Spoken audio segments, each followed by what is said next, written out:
So the training engines are silent for today up until Monday next week, owing to the public holidays to celebrate Easter. And it's a long weekend, so there's a lot of people traveling out of Lagos and various other states to their home countries to go and say hello to their families and friends that they haven't seen in a while. But then, because of the state of the economy, why don't you just send the money and sit at home and try to enjoy one or the other two things that you ordinarily wouldn't do on a regular day. But then we'll be talking more about that, but you can send us pictures and videos of what actually you're doing for this long weekend using our channel's eyewitness feature. And you can also download our app to be part of the news as well.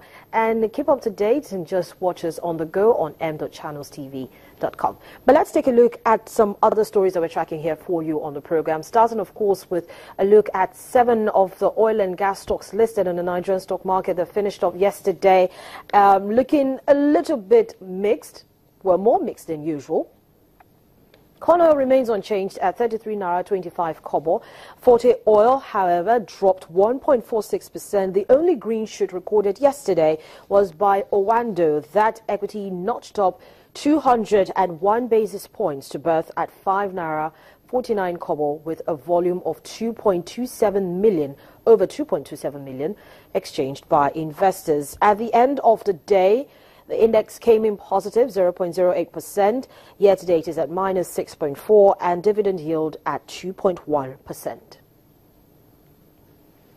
Let's take a look at some energy news that we're tracking. The Transmission Company of Nigeria has installed and commissioned two 66 megavolt amp 133 kVA power transformers in its Katampe and Alagbon transmission stations in Abuja and Lagos respectively. The 132 kVA voltage level section of the Katampe subsection has in the past 2 weeks been functioning with only one 60 MVA 132 kVA transformer, which led to load shedding in areas like Gwarimpa, Jabi, Life Camp, Maitama and Wuse from March 1st to April 10th.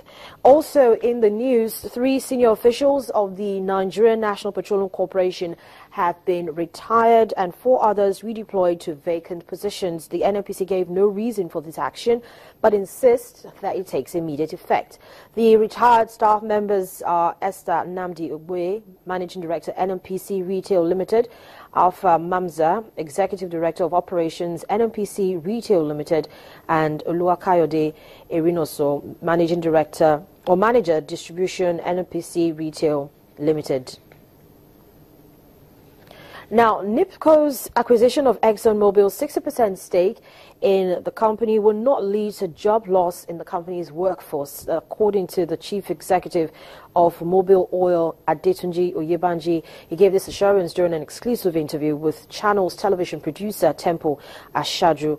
We're giving more details about the 90 billion naira deal. Mr. Oyebanji explains how the transaction will lead to the company's downstream expansion. I think the simple answer to what necessitated it is that it's basically a business transaction. Both shareholders, that's the seller and the buyer, believed that there was value in making the transaction. But I think what is even more important is what happens now. First and foremost, the combined strength of NIPCO and Mobil in the downstream will lead the new total entity to have a significant market share in Nigeria. We also see a lot of opportunity for expansion, further investment in our various facilities, both on the retail side and on the lubricant side. So we expect a bigger, stronger, and more profitable organization. Some have also argued that this is primarily driven by the deregulation of the downstream sector. Is this correct? No, first and foremost, I don't agree that the downstream sector has been deregulated. Gasoline, which represents a significant portion of the market, is still regulated. So it's not primarily driven by that. I think it's basically driven by the desire to add value. Expansion will add value for investors. It will add value for all shareholders of the business. So I think that's the primary drive behind it. You've also talked about expansion. Give us a sense of what this expansion will be. Certainly on the retail side, we expect our footprint to grow. Currently we have 250, 260 odd service stations. We expect that to grow to at least 300 in the nearest possible future.